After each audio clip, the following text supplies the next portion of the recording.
السلام عليكم ورحمة الله وبركاته. عندنا الشيطان التقيل اللي محدش قادر ينافسه، ولا سامسونج ولا فيفو ولا اوبو ولا حتى تكنو. الموبايل ده قوي، مفيش اقوى منه في العالم. الموبايل ده فعلا ياخد جايزة موسوعة جينيس العالمية، ألا وهو موبايل هونر ماجيك 8 برو. إمكانياته عالية مفيش زيها، شاشة الله أكبر، تصميم الله أكبر، كاميرا الله أكبر، صوت الله أكبر، واجهة الله أكبر. فعلا الموبايل ده يستحق الشراء، بس المشكلة بتاعته إن النوتش بتاعه مش أحسن حاجة زي الآيفون. بس الموبايل ده قيمة عالية مقابل سعر. يلا ندخل في المواصفات على طول. وزن الموبايل 219 جرام، حاجة كويسة جدا جدا جدا، مقبولة على موبايل فلاجشيب. كل الموبايلات الفلاجشيب وزنها 219 220 221 كعادة الموبايلات الفلاجشيب.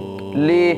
علشان الإطار الألمنيوم هو اللي متقل وزن الموبايل، وكمان سمكه 8.3 مللي، كويس جدا. الوزن ده يعني اول ما تمسك الموبايل هتحس ان الوزن تقيل، بعد كده هتتعود عليه، ولما تيجي تمسك موبايل تاني وزنه خفيف هتقول الموبايلات التانية افضل. بس الموبايل ده حلو، قيمة مقابل سعر، كويس جدا. الشاشة LTPO OLED، الوانها مشبعة كعادتها، نقية، تكتسح على الاموليد، تتفوق عليها بنسبة 30%. ما شاء الله يعني، لا ممتازة. تقييمي ليها 10 من 10، ما فيهاش ولا غلطة. بحجم 6.71 انش، حجم كويس مناسب للفرجة على الفيديوهات، ولكن 6.71 انش شوية على الموبايلات الفلاجشيب. مفروض تزودي إلى 6.9 انش، يكون حجم أكبر مناسب أكتر للفرجة على الفيديوهات مثل سامسونج وأوبو وغيرها. بجودة 1.5K، جودة ممتازة بالنسبة للفئة السعرية بتاعته. هي الفئة السعرية بتاعته أعلى من جودة الشاشة نفسها، يعني مفروض جودة الشاشة 2K تكون 2K مش 1.5K. أتمنى إن المشكلة دي تتحل، تكون 2K بدل 1.5K زي سامسونج، مع معدل تحديث 120 هرتز، سلس زي ما احنا بنقول، مفيش تهنيج، مفيش بطء في السلاسة، مفيش تقطيع، مفيش اي حاجة تماما، حتى لو بعد استخدام 3-4 سنين. والموبايل ده اصلا بيديك ضمان 2-3 محلي مصري. لو حصل له اي حاجة، مثلا الشاشة اتكسرت، بتروح تتغير ببلاش. بمعدل تعتيم ممتاز جدا للعين، 4320 هرتز. والله العظيم معدل التعتيم ده كويس، بيريح العين ما شاء الله تبارك الله، يعني بيحمي عينيك، مفيش اي اجهاد ولا اي حاجة هتحصل في عينك، ولا عينك هتوجعك، ولا تروح للدكتور تقول عيني هتوجعني، نظري راح، هتلبس نظارة. المعدل التعديم ده بيغنيك عن الحاجات اللي كانت ممكن تحصل لك في الموبايلات التانية. لما تمسك اي موبايل تاني مفهوش معدل التعتيم زي ده، بس بقى ممكن تفعل درع راحة العينين لو معاك تليفون سامسونج. لو معاك اي تليفون تاني هتلاقي ميزة حماية البصر لما تنزل الستارة، وتلاقي الميزة دي وتفعلها مع طبقة حماية من نوع نانو كريستال شيلد.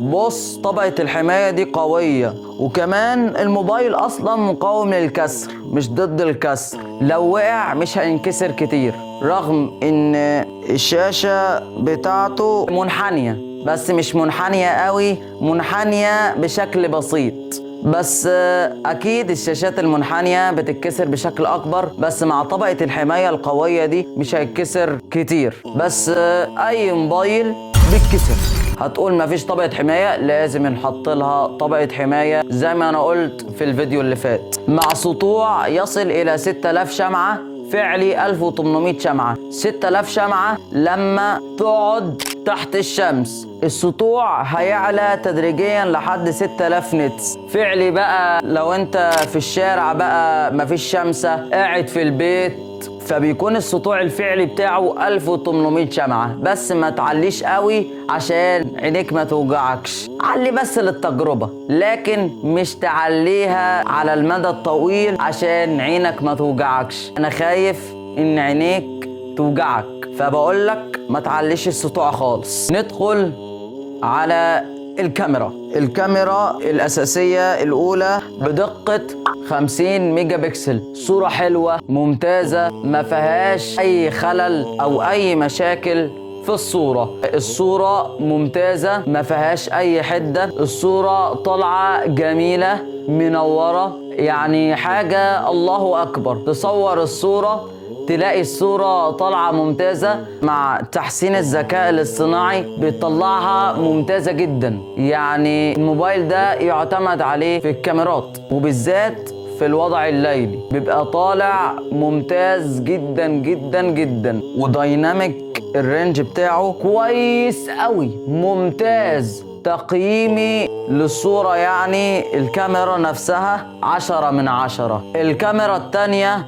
بدقة 200 ميجا بكسل، بايروسكوب الحقيقي 3.7 اكس، ويصل ديجيتال الى 100 اكس، وتدعم المثبت البصري كمان الOIS. كاميرا البايروسكوب اللي هي التليفوتو، كما نتذكر التليفوتو، بتطلع لك بورتريه لحد 3.7 اكس وتوصل ل 6 اكس كمان. بتطلع لك احترافية زي كاميرات كانون وسوني وغيرهم. لما توصل ل 10 اكس الصورة بتبهرك اكتر بدون اي فقدان جودة. ولما توصل لحد 20 اكس الجودة مفقودة شوية، بس الصورة ممتازة جدا. ولما توصل لحد 50 اكس على طريق القمر هتشوف القمر بجودة عالية جدا. ولما توصل لحد 100 اكس طبعا هيفقد لك الجودة 10-11 مرة، ولكن الصورة طالعة جيدة جدا جدا جدا، مش ممتازة عشان الجودة مفقودة شويتين. القمر هنا يعني لما تصور القمر الصورة بتطلع لك ممتازة جدا، كأنها كاميرا احترافية بروفيشنال يا جماعة. أول ما تصور الصورة هتبهرك، مع تحسين الذكاء الاصطناعي هتبهرك أكتر، مع التعديلات الزيادة لو أنت عايز تعدل تشبع، ظلال، تباين. الصورة بتطلع لك احترافية جدا جدا جدا، كأنك بتصور بكاميرا يعني بروفيشنال جدا، اللي عاملة 200 و 250 ألف جنيه. بس في الموبايل ده تطلع لك أحلى بصراحة. يعني حسب تقييمي أنا للكاميرا 10 من 10. حلوة قوي قوي قوي. الكاميرا الثالثة معانا بدقة 50 ميجا بكسل، الترا وايد، التصوير الواسع. كاميرا ما شاء الله جامدة بصراحة. يعني هي تصوير واسع، لو انت بتصور صحابك او بتصور مسجد على مساحة واسعة فبتطلع لك الصورة ممتازة، ما فيهاش اي تخبيش او اي فقدان جودة تماما. والمعالجة بتاعت الموبايل في الصورة مع تحسين الذكاء الاصطناعي هتبهرك اكتر. ده تقييمي لكاميرا الالترا وايد، 10 من 10 برضو. الكاميرا ممتازة جدا، هتخليك تشتري الموبايل وانت مطمن. يدعم تصوير فيديو بدقة 4K بمعدل 24 و30 و60 و120 فريم في الثانية، ويدعم تصوير الفيديو بجودة فول HD بمعدل 24 و30 و60 و120 فريم في الثانية الواحدة. أي خدمة يا عم.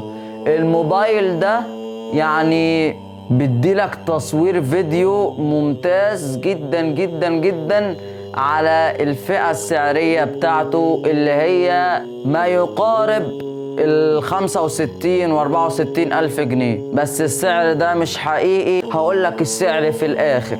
التصميم حلو، تصميم ممتاز، تصميم بروفيشنال، بس هو مشابه للموبايل اللي فات اللي هو الهونر ماجيك 7 برو. وأقول لكم يا جماعة إن شاء الله في يوم 25/2 هينزل موبايل سامسونج اس 26 الترا، يعني هينزل بكره. يعني الفيديو ده ان شاء الله هينزل بعد بكره او بعد 3 ايام على حسب مده المونتاج وعلى حسب مده الفيديو. احنا دلوقتي بنصور الفيديو حاليا 13 دقيقه و18 ثانيه، بيعد الثواني على طول. حلو، ممتاز ومختلف، يعني مثلا مختلف جدا. وبروز الكاميرا عادت مدورة شوية، وفي حتة مثلثات هنا دي مش موجودة في الماجيك 7 برو. التصميم بيبقى فيه شوية اختلاف. في الماجيك 7 برو الفلاش طالع فوق، فلاش طالع فوق، اما في الهونر ماجيك 8 برو الفلاش نازل تحت. دي اختلاف جديد، اختلافين بس. الكاميرا بقت فيها شوية انحناء او شوية مثلثات هنا، اما في الماجيك 7 برو مفيش الكلام ده. التصميم ممتاز ويخليك تحس ان انت معاك موبايل من الفئة الرائدة. تحس انك غني موظف شغال في الشركة مش عارف ايه، ويقولوا لك الناس ايه ده، ايه الموبايلات الغالية دي؟ هو انت غني ولا شكلك كده بجد يعني؟ طبعا الموبايل ده ظهره بلاستيك مقوي بالالياف، يعني في الياف شويه شبكه هنا في الظهر ومش عارف ايه، انا ما اعرفش، بس هو مقوي بالالياف وخلاص يعني. وفريم والومنيوم كعاده الموبايلات الفلاج شيب. هتقول لي هيجي بفريم بلاستيك؟ لا، لازم يجي بفريم الومنيوم، فريم الومنيوم مش فريم بلاستيك. وخلصنا التصميم. صحيح نسيت حاجة، الكاميرا الأمامية بدقة 50 ميجا بكسل، الصورة بتاعتها حلوة كعادة الكاميرات الخلفية والألترا وايد، وتصوير الفيديو فيها ممتاز، وبتحسين الذكاء الاصطناعي نفسه بيديك جودة ممتازة جدا، بسم الله ما شاء الله يعني. ولما تعدل على الصورة تبقى أحلى بكتير قوي، وبالذات الاي 16 كاميرته ممتازة اللي أنا بصور بيه دلوقتي. الكاميرا الأمامية بتاعته 13 ميجا بكسل، حلوة جدا وتؤدي الغرض كالعادة. أنا كلمتكم على الكاميرا الأمامية، خلصت. نيجي بقى على البطارية. البطارية مفيش زيها يا جماعة، البطارية كبيرة جدا، 7100 ملي أمبير. يعني البطارية دي يعني ممكن تقعد معاك 3 أيام 4 أيام بالكتير على حسب استخدامك، مع شحن سريع 100 واط. لا لا لا لا لا، يعني سرعة شحن عالية، ويشحن لك الموبايل في أقل من ربع ساعة. لا مش ربع ساعة، لا 20 دقيقة كالعادة، 20 دقيقة أو ممكن بالكتير 25 دقيقة على حسب ضغط الشاحن على الموبايل، مع دعم شحن لاسلكي بقوة 80 واط. والله العظيم دي ممتازة جدا بصراحة، يعني 80 واط يعني يشحن لك في أقل من 35 دقيقة 40 دقيقة. ده سرعة شحن ممتازة قوي، عشان لو انت مستعجل بتصحى عشان عايز تروح الشغل تشحن الموبايل بسرعة، يعني فاضلك 35 دقيقة لحد ما تلبس وتروح الشغل، هيكون التليفون اتشحن بسرعة قوي، يعني في أقل من 35 دقيقة. كويس جدا مش وحش، مع دعم الشحن العكسي بقوة 5 واط. لا شوية 5 واط. إذا كان في موبايل شاومي قصدي ريدمي 15 جاي بسرعة شحن العكسي 18 واط و20 واط بالكتير. ليه 5 واط؟ أتمنى تزودي سرعة الشحن العكسي تخليه 33 واط بس، يعني ده اللي أنا عايزه منك يا هونر. خلصنا البطارية، هنخش على المعالج. طبعا الهونر ماجيك 7 برو كان جاي معالج سناب دراجون 8 إليت.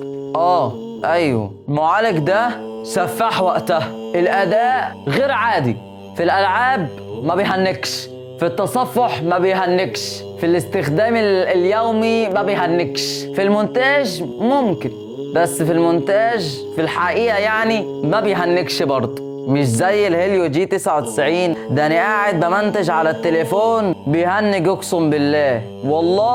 والله العظيم كنت محتاج موبايل قوي عشان كده. بس المشكلة الموبايلات غالية جدا بتكنولوجيا 3 نانو. هو مش موفر البطارية قوي. كل ما يزيد عدد النانو متر بيبقى فيه توفير في البطارية والأداء بيبقى ضعيف شوية. 3 نانو متر عشان يبقى فيه سرعة، الموبايل يبقى سريع وفي المونتاج يبقى سلس وفي الاستخدام اليومي يبقى سلس قوي. فتقنية التصنيع اللي هو 3 نانو متر ممتازة قوي. بس اي معالج بينحط له تقنية تصنيع معينة 3 4 5 6 على حسب التليفون اللي انت بتشتريه. مع معالج رسومي من نوع ادرينو 840. المعالج ده ممتاز. هو مش ممتاز قوي في الالعاب، كويس يعني. في البابجي كالعاده 120 فريم بس. ما انصحكش تلعب بابجي عشان يعني ممكن تلاقي نفسك قتلت ناس في الحقيقه، زي ما حصل مع شباب يعني قطعوا رجل الطفل، ربنا يهديهم. يلا مش هنتكلم كلام كتير عنهم. اصلا البابجي دي مدمرة ناس كتير قوي، مدمرة الاجيال الجديدة كلها، بالذات الجيل زد. ربنا يكون في عنا، بس ربنا يهدينا. الصوت استيريو، يعني صوت عالي نقي مسموع بشكل كويس. حتى لو بعدت المسافة بعيدة مثلا 10-11 متر هتلاقي صوت الموبايل مسموع، ودي حاجة ممتازة جدا جدا جدا جدا. نظام التشغيل اندرويد 16 النظام الجديد مع واجهة ماجيك او اس 10. لا يعني انظمة التشغيل هنا روعة. بس السامسونج افضل انظمة تشغيل في العالم. مميزات سرعة سامسونج تتفوق بصراحة يعني. بس الهونر واجهتها ممتازة، استقرار حاجة مفيش زيها بجد يعني. مع دعم تحديث اندرويد لمدة 7 سنين وتحديث امني تقريبا 8 سنين. طبعا الموبايل بيدعم NFC وإيسم وبيدعم 5G وبيدعم مقاومة مياه IP68 وIP69K. العيوب: أول عيب لا يدعم الهاتف تصوير الفيديوهات حتى جودة ال 8K. ال 8K للأسف مش مدعومة، بس مدعومة في موبايلات سامسونج زي ال S24 الترا وزي ال S25 الترا وزي الفيفو اكس 300 برو اللي انا عملت له مراجعة سابقا. خش على القناة هتلاقي تالت فيديو مكتوب عليه ملك الكاميرات، خش عليه واستفاد من المراجعة. تاني عيب الكاميرا الخلفية بارزة بشكل كبير جدا عن ظهر الهاتف. يا ريت يا شركة هونر تحل المشكلة دي، لان الواحد زهق من الكلام ده. يعني الموبايل يقع ازاز الكاميرا تتكسر، فعشان كده لازم تحط جراب عشان بروز الكاميرات تختفي وازاز الكاميرا ما تتكسرش. ثالث عيب الخامات المستخدمة ليست الافخم في فئة الهواتف الرائدة. هتحس ان الخامات متواضعة شوية، ولكن في الموبايل اللي فات احسن بكتير. الخامات قلت، هتحس ان الموبايل خاماته بتقل بعد 7-8 شهور، ربنا يسترها بقى. رابع عيب ربما شكل الشاشة بالثقب المزدوج غير مفضل لبعض المستخدمين، لا لأغلبها، ولا تدعم طبقة مقاومة انعكاسات. ده العيب الشائع قوي، العيب اللي مش حلو. سامسونج بس للأسف هي اللي حطت مقاومة الانعكاسات بعدها ما فيش ولا شركة عملتها، لا شركة هونر ولا شركة تكنو ولا شركة انفينكس ولا شركة ايتل ولا شركة اوبو ولا حتى شركة ريلمي نفسها. خامس عيبه الأخير دقة الشاشة 1.5K فقط، ولكن لا بأس بها، فكثافة البكسلات ممتازة، 458 بكسل لكل بوصة. أتمنى إن شاء الله يا شركة هونر تحل المشكلة دي وتخلي الجودة 2K بدلا من 1.5K.